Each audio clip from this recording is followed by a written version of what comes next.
평소에 아무리 점잖고 아무리 소심한 남자라도 여자에게 심쿵하게 되는 포인트는 분명히 있습니다. 과연 남자는 언제 어느 포인트에 여자에게 설레는 감정을 느끼게 되는 걸까요? 그것들을 하나하나 나열하다 보면 끝이 없기에 오늘은 남자가 여자에게 설렘을 느끼는 구간 중 가장 많은 수요가 있는 6가지를 정리해서 말씀드려 볼게요. 근데 이것도 그냥 말하면 재미가 없으니까 아직 내가 이 남자와 연인이 되기 전 썸 과정에서 심쿵하게 만드는 3가지와 이미 연인이 된 이후에도 내 여자친구에게 심쿵하게 되는 포인트 3가지를 나눠서 정리해 드릴게요. 현재 내 주위에 이 썸남을 심쿵하게 만들고 싶거나 이미 내 남자친구지만 다시 한번 연애 초반처럼 이놈을 심쿵하게 만들고 싶은 분들이 계시다면 오늘 영상만 봐도 진짜 큰 도움 되실 겁니다. 이게 사귀기 전에 설레는 거랑 사귀고 나서 설레는 게 좀 많이 다르거든. 어두절미하고 바로 시작해 볼게요. 우선 우리가 아직 연인이 되기 전 단계에서 심쿵하게 되는 포인트는 어렵게 생각할 거 없이 큰 맥락에서 보면 우리가 아직 연인은 아닌데 연인 같은 느낌을 받을 때 여기서 심쿵하는 거거든요. 아직 관계가 확정된 게 아니야. 근데 뭔가 중간중간 확정된 것 같은 모션을 취할 때가 있단 말이야. 여자친구는 아니지만 여자친구인 듯 여자친구는 아니지만 또 썸녀인 듯 가장 이 여자와의 관계가 재밌을 단계거든요. 괜히 내 거인 듯 내 거 아닌 내 거 같은 너라는 가사가 나온 게 아니죠. 해서 아직 우리가 사귀기 전 단계라면 한두 번 정도는 의도적으로라도 우리가 이미 사귀고 있는 듯한 모션을 취해줄 필요가 있어요. 모든 게 다 심쿵으로 연결되거든. 그리고 그 중에 가장 대표적인 첫 번째가 입 닦아주기. 저 개인적으로는 다정한 연인이라고 하면 가장 먼저 떠오르는 제스처인데 음식을 먹다 남자가 입에 뭐가 묻었어요. 그때 이걸 아무 말 없이 자연스럽게 떼어주는 거죠. 겉보기엔 되게 별거 없을 것 같아도 떼어지는 순간 몸은 가만히 고정해야 되고 떼어주는 사람의 시선도 입술이라는 예민한 부위에 계속 몰려있기 때문에 그 별거 아닌 몇 초가 묘한 상상을 만들어낼 때가 있어요. 뭔가 옛날부터 그랬던 것 같은 유대감을 간접적으로 느낄 때가 있거든요. 그러니 아직 썸 타는 단계라면 멘트를 어떻게 하고 이벤트를 어떻게 해주는 것보다는 그냥 이렇게 별거 아닌 제스처로 텐션만 높여주는 게 훨씬 더 심쿵 유발에 좋습니다. 물론 이것도 나름 팁을 드리자면 다짜고짜 떼어주려고 하면 방어 능력이 좋은 남자들은 바로 피할 수도 있기 때문에 한 번 정도는 언지를 해주고 떼어주는 게 맞겠죠. 이거 제가 재현하면 좀 더럽긴 한데 참아주세요. 그냥 가서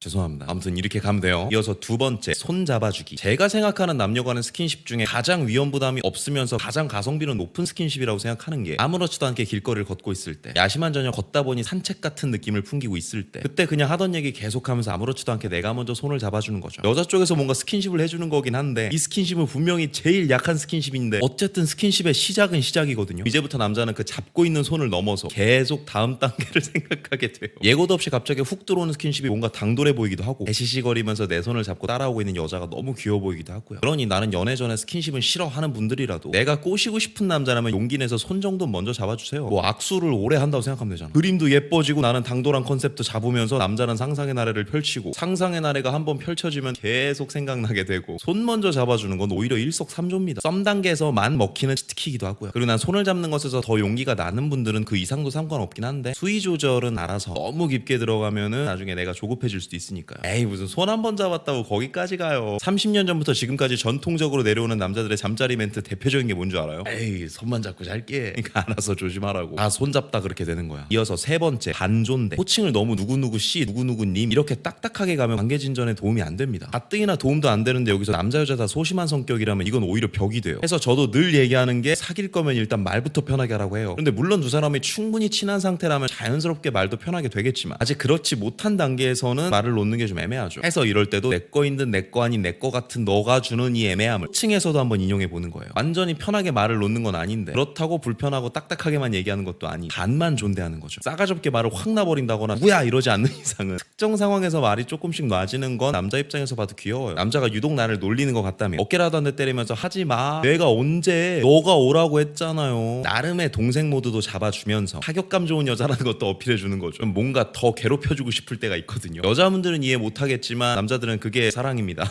진짜 이 여자가 너무 귀엽고 타격감이 좋으면 더 막 괴롭혀주고 싶고 놀려주고 싶어요. 그리고 이런 타격감 좋은 리액션을 할 때는 안존대가 진짜 잘 먹혀요. 그러니 아직 지워지지 않는 둘 사이의 벽을 빨리 허물고 싶다면 의식적으로라도 말을 반만 놔보세요. 두 사람이 그 전보다는 훨씬 대화도 자연스럽게 시작되고 그 전엔 하지 않았던 TMI도 공유하게 될 때가 많아요. 말이 편해진다는 건 마음이 편해진다는 소리니까요. 대신 이거 잘 먹힌다고 누구누구야 죽을래 뒤질래 이런 거는 안 됩니다. 딱 여기까지가 우리 두 사람이 사귀기 전에 심쿵하게 되는 포인트였고요. 사귄 이후에 심쿵하는 포인트는 또 달라요. 사귄 이후에는 이제 이 세 가지가 별로 그렇게 의미가 없습니다. 뭐 이제 다 당연해진 거니까요. 관계가 진전된 이후에는 이런 호르몬스러운 장난보다는 좀 더 깊이 있게 심금을 울려주는 게 심쿵으로 연결이 되죠. 근데 이것도 어렵지가 않습니다. 앞에랑 원리는 비슷해요. 앞에서 남자가 썸 단계에서 여자에게 심쿵하는 포인트가 어디에 있다고 했죠? 아직 우리가 연인이 아닌데 행복한 연인이 된 것 같은 느낌이 들 때 심쿵하게 된다고 했죠. 사귀는 사이도 마찬가지예요. 아직 우리는 그냥 사귀는 사이일 뿐인데 뿐인데 마치 이를 넘어서 행복한 미래를 그릴 수도 있을 것 같은 생각이 들 때 심쿵하게 되는 거예요. 앞에 버전이 난 어쩌면 네 여자친구가 될지도라면 뒤에 버전은 난 어쩌면 너의 아내가 될지도 하는 버전이죠. 그러므로 사귀고 난 이후에 심쿵하게 되는 첫 번째 포인트, 엄마의 손맛. 가정적인 키워드가 가장 많이 들어가는 부분이 음식이죠. 가장 전통적인 여성상을 보여주는 매개체이기도 해요. 생일 때 여자친구가 음식을 직접 해준다거나 어디 놀러가서 라면 끓여 먹고 배달시켜주는 걸 넘어서 두 팔 걷어붙이고 진짜 요리를 해보는 거죠. 우리 엄마가 아닌 다른 여자가 나를 위한 음식을 차려준다. 또 여기서 오는 고유의 판타지가 있거든요. 거기에 음식이 맛까지 있어. 그럼 더 정신 못 차리게 되는 거죠. 예나 지금이나 음식 잘하는 여자는 모든 남자들의 로망이거든요. 근데 나는 음식에 소질이 없다 하시는 분들도 그렇게 겁먹을 건 없어요. 요새 미원 잘 나오니까 편리하게 사다 먹고 대충 밀키트 만들어 먹는 것도 좋은데 한 번씩은 이벤트로 손맛을 발휘해보세요. 특히 남자가 몸이 아플 때 차려주는 음식,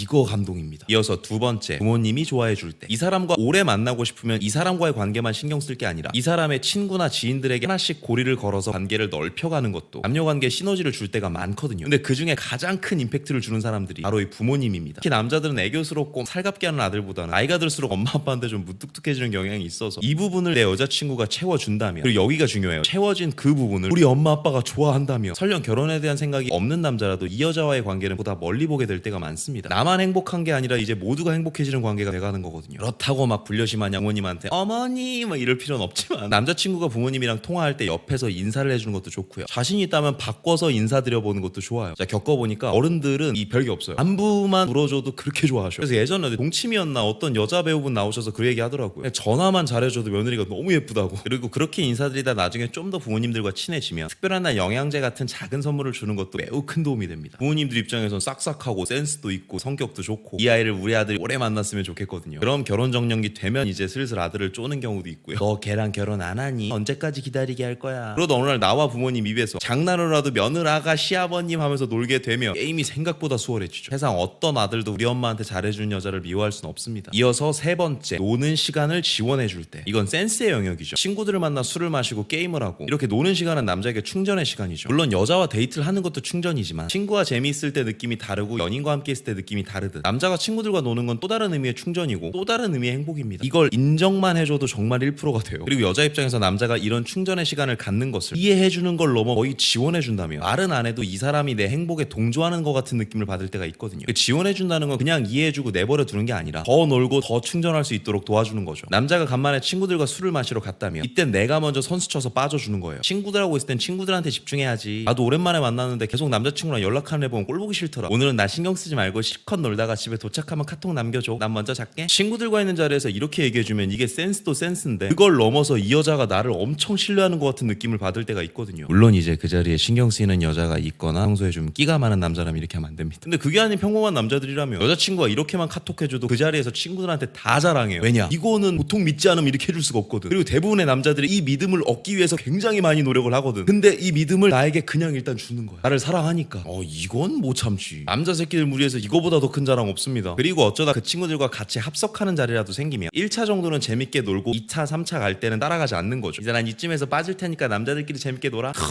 이거보다 더 행복을 지원해. 말하면서 내가 감동받았어. 이거보다도 남자 행복을 지원해주는 게 없거든요. 진짜 상위 1%의 자존감 높은 사람만 할 수 있는 태도죠. 그리고 이때 나가면서 그냥 나가는 게 아니라 그 자리에 계산까지 해준다면 그 남자친구가 친구들에게 그날 가장 많이 듣게 될 말은 언제 결혼할 거야 합니다. 또 남자가 어쩌다 하루 정도는 그냥 집에서 쉬는 날이 생기면 나 안 만난다고 서운해하기보다는 더 편히 힐링할 수 있도록 센스껏 배달 음식을 시켜주는 것도 굉장히 좋죠. 연애는 연애대로 이 사람과 행복하고 또 연애 이후의 충전 시간에 이거 나름대로 또 지원을 받으니 남자의 머리에서 그저 이 여자와 함께 있는 게 행복해지는 길이라고 생각해요. 이런 여자는 놓치면 안 되죠. 만약에 내 주변에 친구가 이런 여자를 만나고 있는데 헤어진다고 한다. 그럼 일단은 난 이유 묻지 않고 그 친구의 뒷목을 때릴 겁니다. 미쳤냐고. 어디서 이런 애 어디서 만나냐. 지금까지 남자가 연애 전에 심쿵하게 되는 과정 3가지와 연애 이후 심쿵하게 되는 과정 3가지였습니다. 부디 지금 그대로 머물러 있는 게 아니라 어쩔 때는 내가 조금씩 움직여서 그 남자를 더 정신 못 차리게 해주는 그런 치명적인 여러분 되시기 바랍니다. 제가 준비한 내용은 여기까지고요. 많은 도움 되시기 바랍니다. 오늘도 영상이 마음에 드시는 분들은 여기 있는 사진 한번 눌러주시고 구독과 좋아요, 알림 설정 부탁드릴게요. 아프지 말고 삽시다. 석구리였습니다.